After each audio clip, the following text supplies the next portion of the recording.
to my YouTube.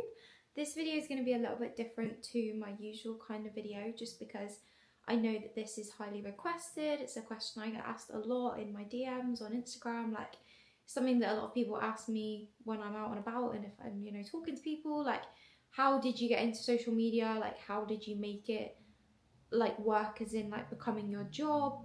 How did you end up working with Oner Active and become an athlete? How did you get flown to LA? Like so many questions, and there's so many reasons, so many answers, so many in my opinion, different ways things can happen for you.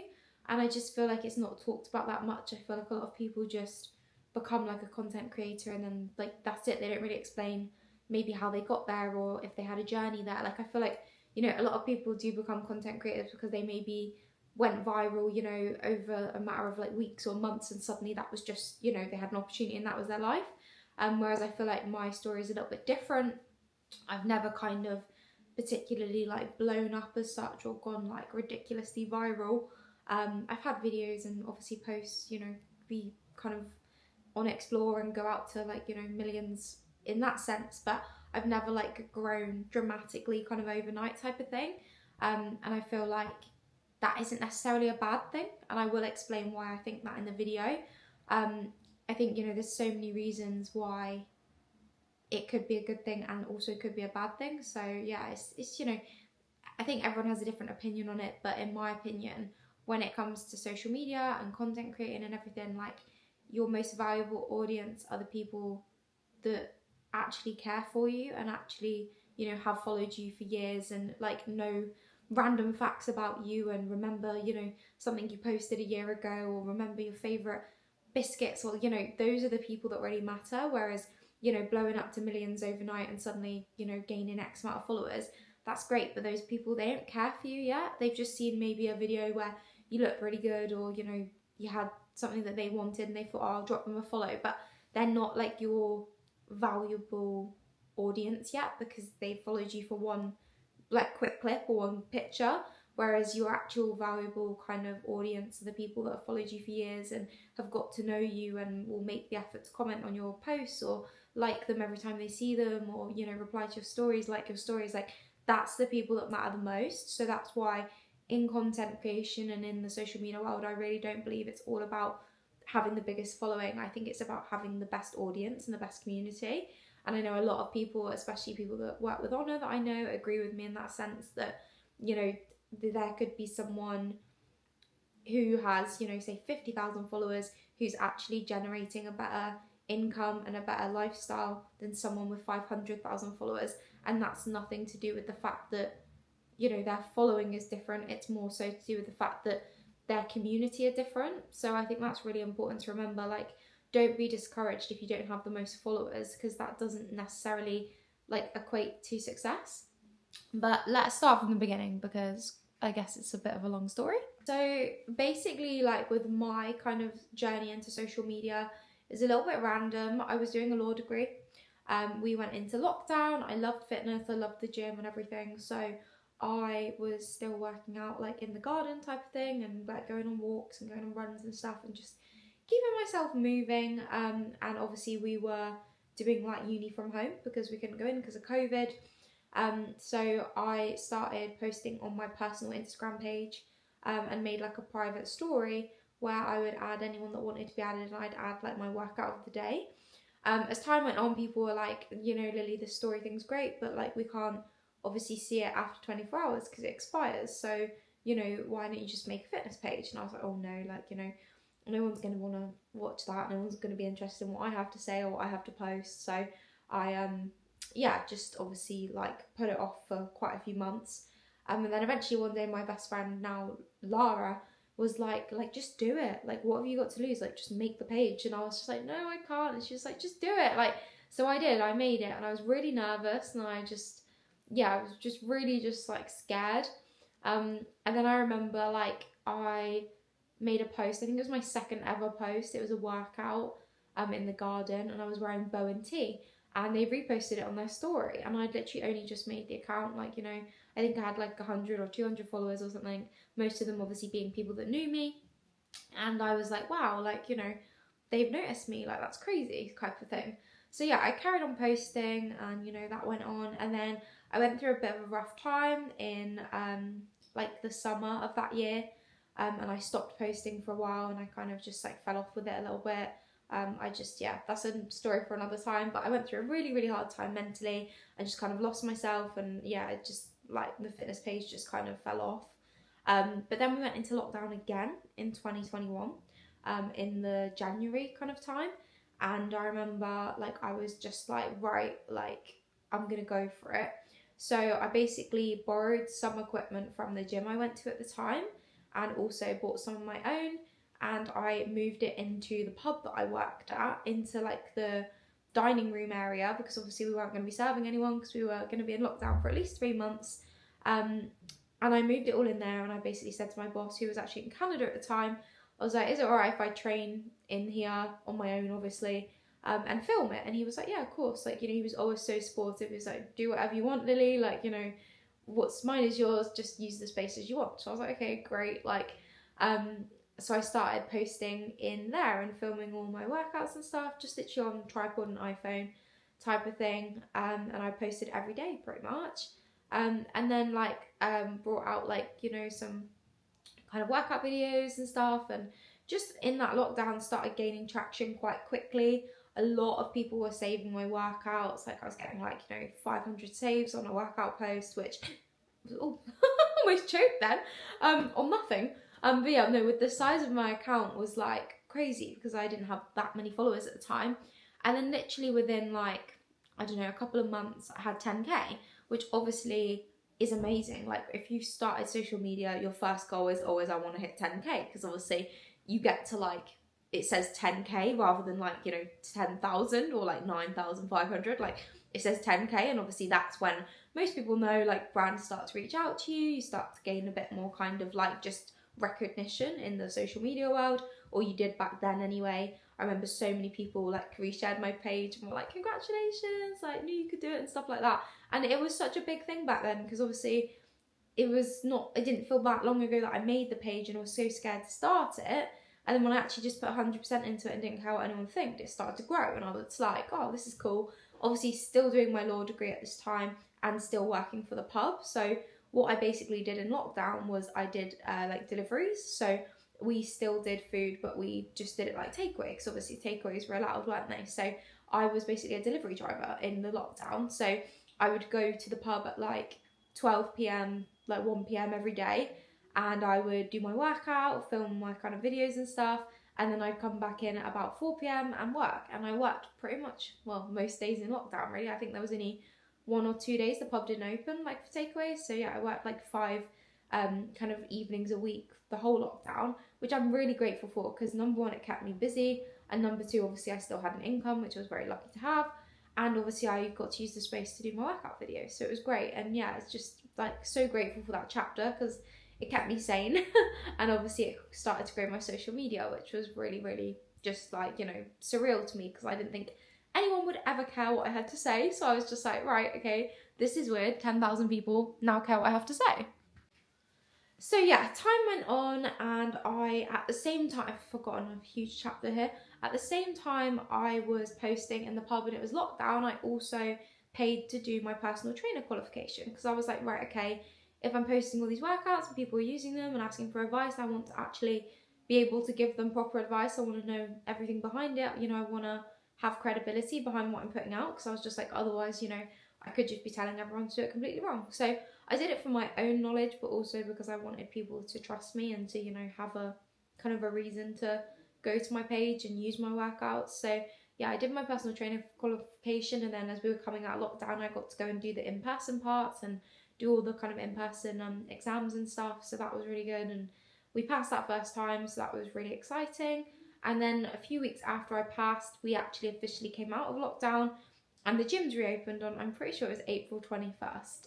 That just sticks in my head so much. I'm pretty sure my first day back in the gym and working was April 21st. So I remember putting out a post basically saying I'm personal trainer qualified, I've been practicing with my friends and stuff, if anyone wants to book in, I'm working at this gym.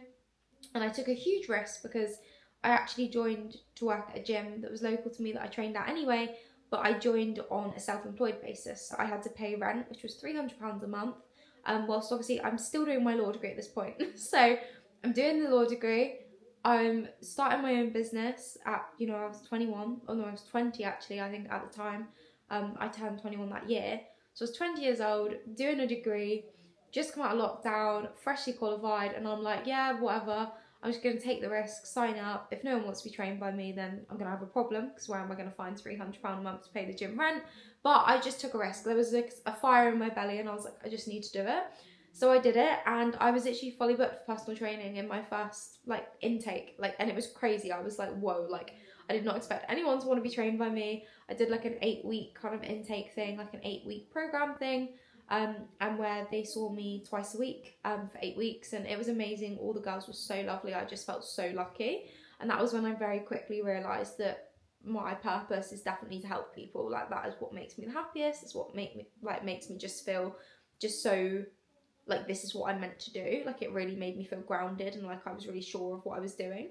So yeah, I did that, and then obviously became a personal trainer, and it was great. I was still doing my degree. I never gave up on the degree as much as I wanted to, and I could have, because obviously, as you can see now, I didn't use it.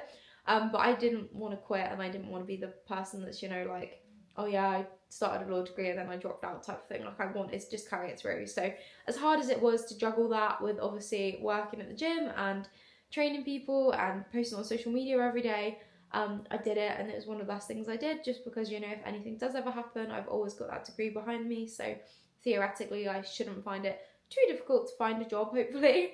But yeah, so I did my law degree, became a personal trainer, my social media carried on growing. I think at this time I had around 30k on Instagram, so that was just so amazing, and I was working with more brands, and I was wearing lots of different brands, trying different clothes, tagging them.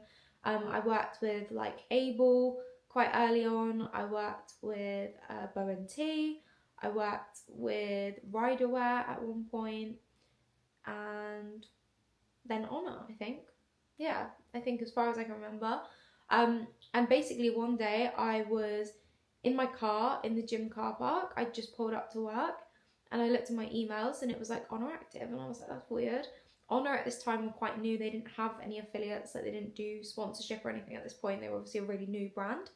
And I had this email, and I was like, I'm not sure if that's real or not. Then I read it properly, and I looked at it, and I was like, the woman who it was from was called Elena, so I was like, oh, I'm gonna look her up on Instagram, and there she was, and Chrissy followed her, and Oner followed her, and everything, and I was like, right, okay, this looks really legit. So I replied, and obviously then they replied, and they were like, yeah, we want you to be one of our first affiliates. And I was like, wow, I literally rang my mum crying, because I was like, I was such a huge fan of Chrissy. It was just, this was a big thing to me, Oner. I think for the fact that they didn't have affiliates yet, it just felt like such a compliment, because it was you're about to step into this new territory of having affiliates, and you're trusting me to be one of the first ones. So yeah, I became an Oner affiliate literally in 2021 in their first intake, and I've been with them ever since. So I guess you could say, we have a pretty long-term partnership. But I was an affiliate for a long time. Obviously, affiliate is you get commission from working with them when you make sales, and you get free product, but you're not exclusive, so you can wear other activewear brands. So in the beginning I was still wearing other brands occasionally, but as time went on, and Oner obviously released new products and more stuff, I very quickly realised that was the only brand I felt truly confident in, and the only one I was really interested in wearing. So yeah, as years went on, obviously Oner grew, my account grew, my sales grew, and everything. But yeah, it was just such a compliment to work with Oner such early days in their life as well, in their kind of journey, because it just showed that they trusted me, and that meant a lot. Right, so obviously I'm still doing my degree, and then Instagram's growing and everything. TikTok, I was never really big into TikTok. I think I started it too late and took it seriously too late. So I've never really blown up on TikTok as such. But I've got a nice following on TikTok, and hopefully it will continue to grow this year. So yeah, I was working at the gym, doing my degree, and then I started online coaching, which I was really excited about, because obviously a lot of my followers weren't from my area, or weren't from the UK even. And were always like, oh, I wish I could work with you, or you could be my PT, but obviously I don't live there. So I was like, well, online coaching was up and coming, it was becoming a bigger thing in the UK. It like originally became a big thing in America really, and then it kind of moved over to the UK. So I was really excited to get involved in that, and I launched that, and I was like, I invested in that because like you had to pay basically to start up with the company that I was using. So it was almost £3,000, which, you know, I'm not gonna not share numbers and stuff on here because I think it's really important for people to know that, you know, you do have to put money in like into things to get things back out. Like it's not just like, you know, free and you just suddenly start making money and have a job and a business. Like I had to risk £3,000 of my hard-earned money from being a PT to hopefully see a return on being an online coach. And obviously I had no idea if that was going to pay off. Like I could not have told you. So I was just like, right, I'm just going to risk it. You know, I just had a good feeling about it. And lo and behold, it went really, really well.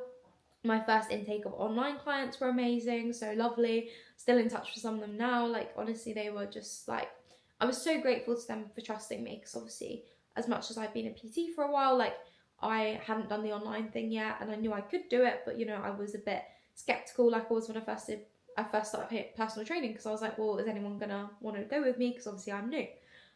But yeah, people trusted me, and we had such, you know, good results and such kind of a good response really early on, and I made back my investment in the first month. So, you know, it was just such a good decision. And that was when I very quickly, after a few months of kind of doubting myself and thinking, oh, you know, it might be going well now, but it's probably not a long-term thing, I very quickly realised it could be a long-term thing. And actually that job made me the happiest. I would wake up every day really early, like smiling at my laptop and voice noting my clients and feeding back on their check-ins and seeing their results, and just realising that actually that's what sets my soul on fire. And, you know, being a solicitor, I don't think would. So although I finished the degree, I carried on online coaching, and I didn't move forward with my degree. So I obviously did it and I graduated and everything, but I haven't done anything without qualification since. And I basically, just after I finished the degree, moved out into my first apartment, which I like rented myself, all on my own. Like, you know, I paid for it all myself, and like that was my first kind of realization that like I'm doing this. Like I'm a grown up now. Like I'm doing life. I've got my own business. I've got my own money. I've got my own responsibilities. I've got my own flat. Like, you know, this is it now. Like, you know, I'm not just kind of doing my degree and I will see what happens. Like, no, this is life now. Like, and I'm building my life, and I have to kind of see how it pans out. And yeah, it was really strange for a while, because I was like, you know, I felt like I'd gone from really young and naive and not many responsibilities and going out all weekend, to suddenly like add all these responsibilities, all these people relying on me, trusting me to help them with their journey. And I was like, wow, like, you know, this has done a real quick, you know, kind of turnaround. And it was just, yeah, it was really strange. But obviously my online coaching business gave me like the most amazing job, the most amazing relationships with people. It grew me as a person, because I think it massively grew my confidence, because I realised I can help people and I can pass on my knowledge and I can pass on my positivity, and I can be that kind of pillar that people need. You know, when you're doing something and you doubt yourself all the time and you just need someone to just constantly reassure you. Like, you know, you don't want to pester, you know, your mum or your dad or your sister or your brother or your partner, do you, all the time, like, oh, am I doing this right? Or like, you know, and like you don't, like, it's, you know, you feel annoying. But when you're a coach, like that is your job. You are their pillar. And I think, you know, I realised quite quickly that I'm a good pillar. So yeah, my online coaching business obviously is still my main job now, my main income, my main livelihood, my thing I get up and do every day, the thing I get up stupidly early for.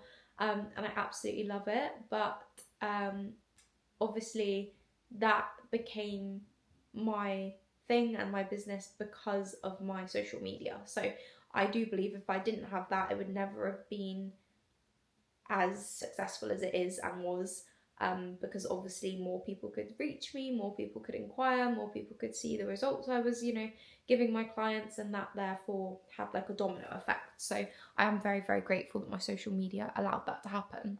And then I guess it comes to social media and like that side of things. So with social media, obviously, like content creation and stuff, that's not my full-time job at the moment, but it could be, if that makes sense. Like I could, like if I really wanted to, which I don't, I could stop online coaching and I could make social media my full-time job and content creation, and I could happily and comfortably live on the income I currently make from being a content creator. So as much as that is great, I am always the type of person, I want more. Like, I need to be busy, and I don't believe I would be fully busy if that was all I did.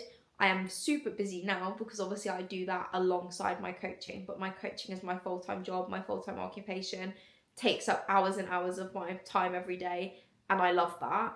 And if I didn't have that, I think I'd feel a bit lost. I think I'd just sit around all day and be like, well, you know, I'd be very lonely. I'd be like, well, what am I meant to do? Like, because I am like, go, go, go. And I have my routine. At the time I start check-ins, at the time I reply to messages, at the times I send plans and make plans. Like, I'm so used to that. I think if I dropped that, I'd be just sat there like, you know, if Oner didn't have a launch for like a month, I'd be like, well, what am I meant to do? Like, do you know what I mean? So yeah, as much as I could do it full time and I could comfortably live on content creation kind of, and you know, everything that's going on with that at the moment, that's not what I want right now. I'm not saying it never would be, but it's just not, it wouldn't be enough for me right now. So that, you know, that's just me being totally honest. But basically, so I'd say like 2 years ago, I started seeing like a nice amount of money from social media. So like I did briefly have a stage of doing, like I always had obviously my commission from Oner, which was always really nice just to kind of have, you know, a bit of extra spending money when I was an affiliate and when I was kind of just PTing and stuff. But then obviously the more my relationship with Oner grew and the more I started posting more and the better my content got and stuff, like obviously that grew as well. But I wasn't exclusive to them, so obviously I did other opportunities on socials. So like I did a few paid posts with different brands, and I had like a link with like my protein and stuff for a while, and you know, I just like I had different streams of income, but none of it was like solid and none of it was like salaried or anything or guaranteed. It was all just kind of, you know, here and there. And then I did briefly go through a stage of trying TikTok shop, but it's not for me. Like, respect for the people that do it as a full-time job, because I don't know, it just, I felt like too much, or it is an advert, but I felt too much of an advert, like, you know, buy this, buy that. Like, every now and then if I find something on, because I buy a lot on TikTok shop, I'm such a consumer on there. If I find something that's really good, I'll link it on TikTok shop on my page, but I don't do it regularly because you just end up promoting things that you don't even want, like, or don't even care about because you're trying to make money. But I just don't have the time or energy for that. So yeah, I don't like TikTok shop personally as a full-time thing. But as I said, like, you know, if I think, like, I bought the other day that little tripod thing with the magnet and the phone magnets onto it. I tagged that on TikTok shop because I think that is insane. I bought 2 because like I paid for them because I literally found them so useful. So like, you know, I've been using that to like film in my car, which, you know, that's so good for me doing YouTube. So yeah, like basically, yeah, TikTok shop wasn't for me. But I also joined the creator fund for a while, but personally also didn't find that particularly life-changing. So I actually left the creator fund recently because I heard that actually TikTok push you more if you're not in the creator fund sometimes, because they obviously don't want to pay you for getting views. So I this year would rather focus on my following growing on TikTok than my creator fund kind of money, if that makes sense. So yeah, like I had various streams of income through socials, but it was last year that I got approached by Oner to become an athlete. This was totally unexpected. I will just preface this by saying that. Like, I was just minding my own business one day, and then my manager at the time, who was called Kirsten, messaged me and was like, hey, like, can we have a catch-up meeting? I knew I was on the radar. She told me like a few months before, but like she hadn't said it was like anywhere near happening, and I hadn't heard anything for a few months, so I just kind of assumed I was just remaining affiliate, which was fine because I was so grateful to be even an affiliate with Oner.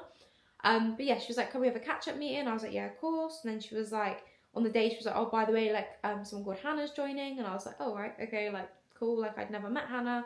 But I was, you know, open to meeting new people. So yeah, I basically like had this meeting, and they were just asking me, you know, where do you see yourself going with Oner? Like, do you see a future with them? Do you kind of see things progressing? And I obviously just said, oh, like, you know, my dream would be to become an athlete in the future. Obviously, I know that's probably not realistic right now, but, you know, one day I'd love to grow enough and kind of be just, like, authentic enough with you that it just happened naturally. And they were like, oh, right, yeah. And then Hannah was like, oh, like, what, like, when would you like to happen? And I was like, well, whenever. I was like, obviously, but I said, I know it's probably, you know, maybe next year or the year after kind of thing. But I'm, you know, really committed to carrying on putting effort into my content and hopefully, you know, just growing with you. And she was like, how does next month sound? And I'm like, what? Like, what do you mean? Like, next month as in, like, me become an athlete next month? She was like, yeah, like, you can announce it next month. And I'm just sat there like, what? Like I was blindsided. I did not see it coming at all. And I literally wanted to cry, like, but I had to hold it together because obviously I didn't want to cry. So I was just smiling. I couldn't stop smiling. Like, I texted and rang everyone that I knew because I knew they'd be buzzing for me. And yeah, and that's when that all kind of started. And obviously, when you're an athlete, you become exclusive in like the activewear sector, which means you can't wear other brands. So you're exclusive to Oner, but obviously the kind of deal with that is that you're salaried. So you have a guaranteed income every month through your salary. And then you also obviously get your commission. So your salary is kind of like a stable income, a stable job. And that is kind of the benefit you get from obviously becoming exclusive to them and not working with other activewear brands. So there's kind of like pros and cons to both of it. You know, the pros obviously being that you're guaranteed this income. The cons obviously being that when you're non-exclusive, there are more opportunities to make more money because you can work with multiple brands, but only if those brands want to work with you and if, you know, you're reaching out and you're kind of getting that like traction.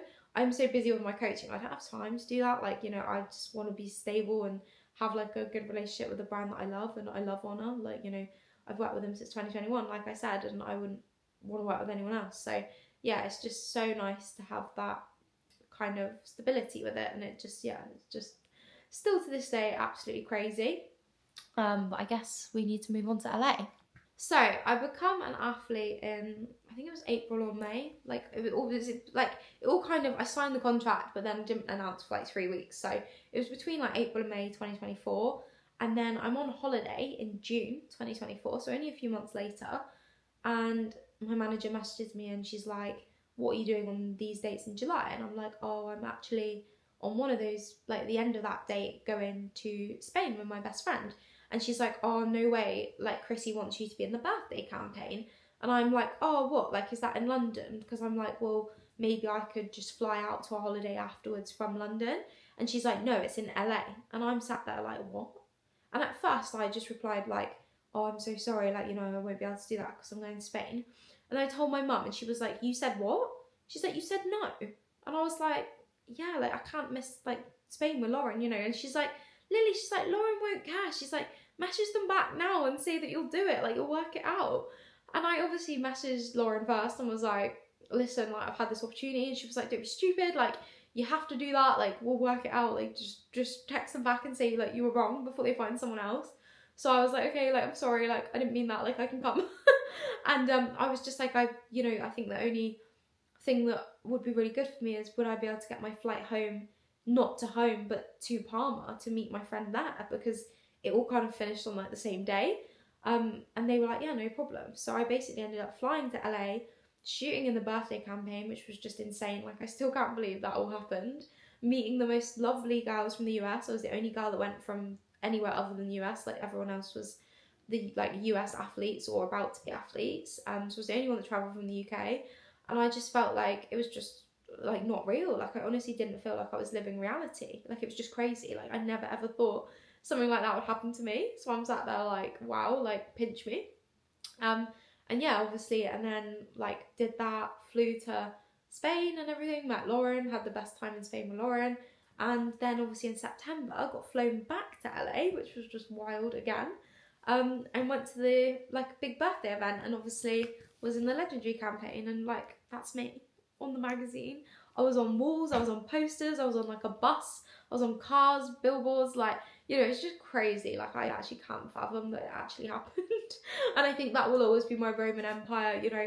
If nothing like that ever happens to me again, it really doesn't matter because that happened. Like, I forgot this was in there. I've got posters upstairs that were on, like, the wall at the event that I got to take home. Like, I just can't believe that's me. Like Lily from Modproof in Devon, that no one ever knows what that is. Like, just crazy. So yeah, that was, like, obviously the peak of my kind of experience with Oner so far, as an athlete as well.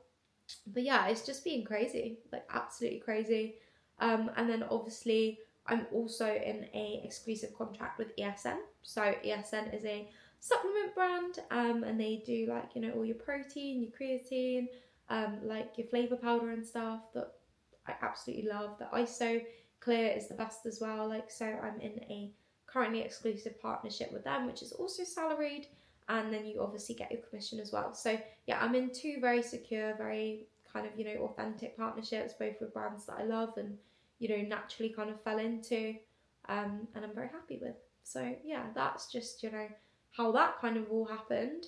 But I do think it's really important for me to talk to you about like the pros and cons of social media, because I feel like people think that it's like really, really just like a dream. Like, you know, that in LA, that was like a dream. But the actual reality, your day-to-day kind of life is not glamorous. Like it seems, I don't think, for most people anyway. Obviously, I think I'm a bit different because I'm not a full-time content creator. So I expect my day-to-day is probably a bit different to full-time content creators. But yeah, like it's not as glamorous as I think people think it is. So like day to day for me, like I literally wake up at like 5 a.m. most days, which I think people, you know, don't even realize that. Like they probably think, oh, why would she do that? You know, she can just get up whenever she wants, but that's not true. I have a business, I have people relying on me, I have, you know, clients I need to help and reply to and make changes for, and, you know, have a lot of responsibilities, more so than I ever had in any other employed job. So I think that's down to having your own business though, because you are everything, like it all falls on you. But I spend a lot more hours working with what I do now than I ever did in any other job. And I used to do like 12-hour shifts. So I think that says a lot. But it does give you freedom, yes, in some senses. But I think with my job, like coaching especially, I have the freedom in the sense that I can do it from anywhere. But I don't have the freedom in the sense that I can just go anywhere and not do anything. Does that make sense? Like, so I could, yeah, fly to, I don't know, Dubai tomorrow and still work and still earn and still, like, you know, have an income and like still live. But I couldn't just fly to Dubai tomorrow, put my feet up and just not look at my laptop for a week. Like it would all fall apart. You know, my clients would hate me. They'd be like, where's she gone? Like, you know, so it gives me the freedom that I can work from anywhere, but I still have to work. And I think that's what a lot of people don't realize. They see people flying out to all these countries and stuff. Like, again, if you are a content creator, a bit different. Like if you want to take a week off, like, you know, your audience, you can post old photos that your audience isn't necessarily going to be like, where are you? Like why aren't you posting like real-time content type of thing? Whereas when you've got clients and like a business, like that's responsibility. So like I feel like it's different for me just because of the coaching side of things. If I obviously just did content creation, I could definitely relax more when I went away, but then I wouldn't necessarily have the financial freedom, I guess. So I don't know, it swings and roundabouts. There's so many pros and cons, but for me, I think I'm always so honest with people. A lot of people message me saying they want to do online coaching and they want it to be their full-time job, and I always just make sure that they understand, like, you don't just kind of wake up whenever you want. And well, some people might, I don't know, but I definitely don't. You can't just wake up when you want. You can't just take a whole day off whenever you fancy it. Like, you have people relying on you, and that doesn't just go away when you don't want to do it. And you can't wake up in the morning and just take a sick day. You could, but obviously, again, that's your business. That's all going to reflect on you. You're not a company name anymore. You know, it's not, oh, you know, so and so from Microsoft did this. It's Lily from Coached by Lils did this, and that is her. Like, you know, I'm reflecting on me. So like, you have so much responsibility. It doesn't go away, and you have to show up even on the days you don't feel like it. Like, so as much as I love it, and you know, it is my livelihood and it does make me so happy, I also do think that a lot of people don't realise the stress that comes with it and the responsibility that comes with it, because it is a lot. And I think that shocked me. You know, I was 21, suddenly running a business, like paying rent on my own, like, you know, having all these responsibilities, and I was like, whoa, like this is a lot. But it also allowed me to do so much and to learn so much about myself, and to obviously help me buy our house and like, you know, do all the fun and amazing things I do now, like buy my friends gifts and, you know, not worry when I maybe go out for a meal, you know, with my family, and like I can pay for it or I can buy their drinks, or, you know, like, so it's given me so much, but it also has taken so much to get there. It has not been an easy ride. It has not just magically happened overnight. And, you know, I wish people could see the grind behind a lot of it, because social media in itself, like, yeah, is a easy job in some ways, but also a really hard job in other ways. You have to show up every day whether you feel like it or not. You don't have to, obviously, but you're going to grow the most, you're going to get the most kind of like, you know, respect from your audience, the most interaction from your audience if you're showing up regularly. And realistically, no one wants to see someone showing up on social media every day being really negative, because that's then not gonna pass on to them. When I open up my social media, I love seeing people, you know, sharing, oh, I'm having a bit of a bad day, you know, like if you're having a bad day as well, then, you know, just a reminder. But I would not want to follow someone who every day was like, oh, like moaning about this, you know, oh, like life's so hard, oh, this is how, like, if you're constantly negative, it's like, it just spreads, doesn't it? The same way positivity spreads.